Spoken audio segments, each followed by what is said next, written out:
안녕하세요. 대운 멘토 황대근입니다. 오늘은 한국조선해양 함께 살펴보도록 하겠습니다. 아마 저와 계속해서 함께 하셨던 분들은 하반기 주도주 중에서 조선주가 수혜를 받을 가능성이 높다라는 이야기를 함께 하셨던 기억이 날 겁니다. 현재 이 부분이 계속해서 유효하게 작용이 되고 있는 상황이다라고 말씀을 드릴 수 있는데 업황 강세에 대한 이야기가 나와주고 있습니다. 그 중에서도 우리가 좀 주목을 할 수 있는 게 바로 현대 계열사입니다.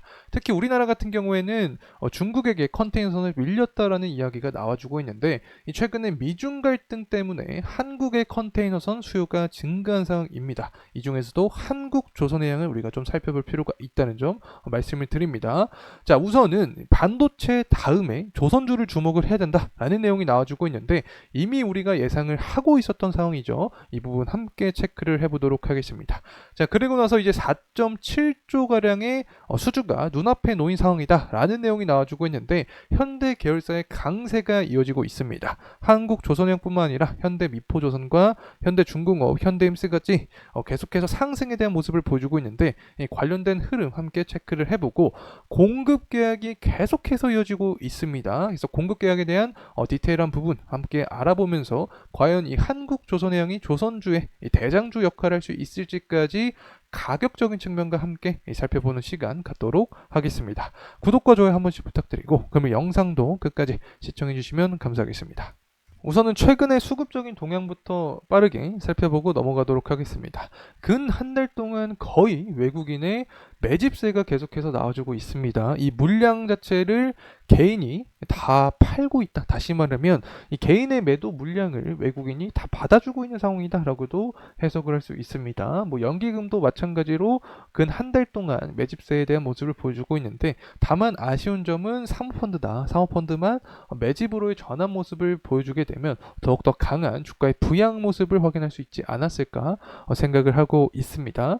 자, 그리고 나서 최근에 이 가격적인 흐름세 함께 살펴보려고 하는데 굉장히 많이 올랐죠. 가파르게 2023년 10월 달부터 단기 과매도 구간에 돌입한 이후에 현재까지 우상향하는 모습을 유지를 해주고 있다는 점 말씀을 드릴 수 있습니다. 실제로 제 영상 찾아보게 되면 제가 10월 달에 계속해서 한국조선해양 관련된 영상을 찍었던 기억이 납니다. 당시에 드렸던 관점이 이 단기 과매도 구간 이후에 24년 들어서 실적이나 수주 그리고 환율적인 측면이 부각이 되면서 한국조선해양 역시 상승 탄력을 받을 가능성이 있다라고 말씀을 드렸는데 이 부분이 현재 유효하게 작용이 되고 있다는 점 다시 한번 말씀을 드립니다. 다만 아쉽게 생각을 했던 점은 분명히 있었죠. 현대 계열사 자체가 쪼개기 상장을 계속해서 하기 때문에 주가에 대한 상승 부분이 다소 제한될 가능성이 있다는 점 이렇게 말씀을 드렸던 기억이 납니다. 하지만 현재 구간 자체를 보게 되면 이런 쪼개기 상장 관련된 리스크적인 측면보다도 실적이나 수주 부분이 더 강하게 부각이 되면서 한국조선해양의 주가를 부양시키고 있다는 점 말씀을 드리면서 현재 내용 함께 살펴보도록 하겠습니다. 자, 반도체 다음은 조선이다라는 내용이 나와주고 있습니다. 아마 우리가 다 알고 있었던 내용이 나와줄 것이라고 예상을 할 수 있겠죠. 선가지수, 수주, 그리고 실적 이렇게 세 가지 예상해 봅니다. 자, 내용 보게 되면 자, 수주 밀려드는 조선주. 자, 수주 나왔죠. 하반기 주도주 자리매김할 것이다.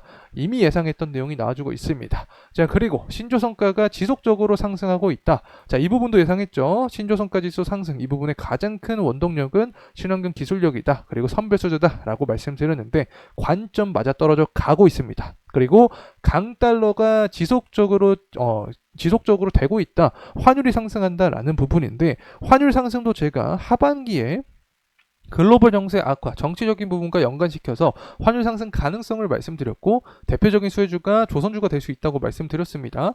이 관련된 내용도 지속이 되고 있다는 점 말씀을 드립니다. 그리고 나서 이제 중국에 점령당했던 이 컨테이너선에서 반전이 나와주고 있다라는 내용인데 결국에 미중 갈등에 대한 반사 이익이죠. 내용 살펴보게 되면 한동안 끊긴 컨테이너선 일감이 돌아오고 있다. 결론은 홍해 사태부터 파급이 되었다라고 해석할 수 있습니다. 이 홍해 사태 장기화로 인해서 상하이 컨테이너 지수가 계속해서 상승을 해주면서 이 해운사들의 컨테이너 발주가 늘어나고 있다. 그래서 관련된 영향도 분명히 존재한다라고 말씀을 드릴 수 있습니다. 뭐 잠깐 옆으로 돌아가게 되면 HMN 같은 경우에는 상하이 컨테이너 운임 지수가 상승할 때 주가 역시 강한 모멘텀을 받을 수 있는 종목이죠. 그래서 HMM도 이러한 동향에 대한 부분으로 모멘텀을 받았다라고 설명을 드릴 수 있겠고, 실제로 이 운임지수가 상승해서 컨테이너 관련된 한국조선해양도 긍정적인 영향을 받고 있다, 이렇게 말씀을 드릴 수 있습니다. 그래서 오랜만에 컨테이너선 수주 낭보가 지속이 되고 있다, 이렇게 해석을 할 수 있겠고, 실제로 이 부분은 미중 무역 갈등 이 부분이 해상물류 시장으로 번지면서 국내 조선사에서 또 다른 호재가 작용이 되고 있다. 중국을 견제하기 위해서 한국 조선사의 수주 물량을 늘릴 것이다. 주문량을 늘리고 있다. 이 부분이 한국 조선해양의 수주적인 측면, 실적적인 부분에도 긍정적으로 작용이 되고 있다는 점 말씀을 드립니다. 사실 제가 자랑을 하는 게 아니라 여러분과 소통하면서 이야기했던 게, 정치적인 부분이 부각이 되면 될수록 미중 갈등에 대한 부분도 부각되고 한국의 반사이익 관점은 계속해서 기사화될 가능성이 높다라고 말씀을 드렸는데, 이 부분 현재 우리 눈으로 확인이 가능하다는 점 말씀을 드립니다. 자, 그리고 최근 나온 공급 계약도 함께 살펴보도록 하겠습니다. 계속해서 연달아서 나와주고 있는데, 실제 내용 함께 살펴보게 되면, 일단은 LNG선입니다. LNG 캐리어 두 척인데 한 4천억 가량 있고, 매출액 대비 11.4% 가량을 차지하고 있다. 금액이 굉장히 큰 비중이다라는 점 다시 한번 강조를 드립니다. 자, 그리고 나서 다음 공급 계약을 함께 살펴보도록 하겠습니다. 자, 이 부분도 LNG 캐리어인데 17.41%입니다. 앞서서 계약 상대는 오세아니아였고 현재는 파나마였기 때문에 어쨌든 공급 계약이 계속해서 터져 나오고 있다. 자, 그리고 나서 이제 미국이 어떤 제스처를 좀 펼쳐주고 있냐. 자, 이스라엘의 레바논 공격이 이란의 개입을 초래할 가능성이 높다라는 이야기를 해주고 있습니다. 결과적으로 중동 리스크가 지속이 되고 있고, 이란 같은 경우에는 사실 후티 반군이나 그리고 헤즈볼라를 이용을 해주면서 계속해서 전쟁을 이어온 상황이죠. 그래서 11월 대선 앞두고 이런 전쟁에 대한 리스크가 부각될 가능성이 높다는 점 말씀을 드립니다. 그리고 유가 역시 상승 탄력을 받고 있는데 저점 매수세가 분명히 들어왔습니다. 그리고 나서 최근 들어서 수요 부진에 대한 우려가 좀 없어졌죠. 그래서 미국의 원유 재고를 6월 26일 날 결과값이 나오게 됐는데, 예상치보다 낮은 모습을 보여주게 되면 공급이 감소했다라는 이유로 유가는 상승 탄력을 더 가파르게 받을 수 있게 되고, 유가가 상승하면 LNG 수요가 증가하니까 한국 조선해양도 수혜주가 될 수 있다는 점 말씀을 드립니다.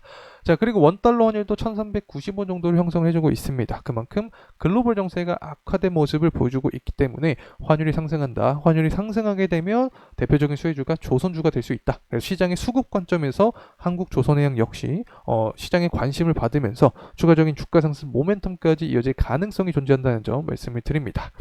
자, 다시 돌아와서 이제 주가 다시 한번 살펴보도록 하겠습니다. 주봉으로 조금 길게 살펴보려고 하는데, 일단 5일선을 계속해서 이탈하지 않으면서 상승하는 게 이상적인 시나리오가 될 수 있지 않나 생각을 하고 있습니다. 하지만 단기적으로 봤을 때 과매수 구간에 돌입을 했기 때문에 기간 조정과 가격 조정을 거칠 수 있다. 자, 그렇게 되면 현재 기조를 봤을 때 최소 11선이나 21선 구간에서는 지지를 받아주는 모습을 보여줘야 된다. 그래야지 다시 한번 추세적으로 이상 없는 모습을 생각할 수 있지 않을까 개인적으로 바라보고 있습니다. 자, 그렇게 되면 다시금 주가의 지지를 받아주면서 상승에 대한 모습을 보여주게 되면 5월 10일 날 기록했던 이 고점 구간에 대한 돌파 여부가 굉장히 중요하게 작용이 될 수 있다. 자, 이러한 상승 모멘텀은 글로벌 정세 악화에 대해서 유가적인 부분이 상승하게 되면 한국 조선해양도 상승할 수 있게 되고, 환율이 상승하거나 선가지수가 상승하는 이런 측면에서 한국 조선해양 역시 관련된 수혜주가 될 수 있다는 점 말씀을 드립니다. 한 가지 더 추가하면 미중 갈등 이야기가 나오게 되면 상승 탄력은 강해지겠죠. 자, 이상으로 한국 조선해양에 대한 영상 마무리하도록 하겠습니다. 금일 시간이 도움이 되셨다면 구독과 좋아요 부탁드리겠습니다. 감사합니다.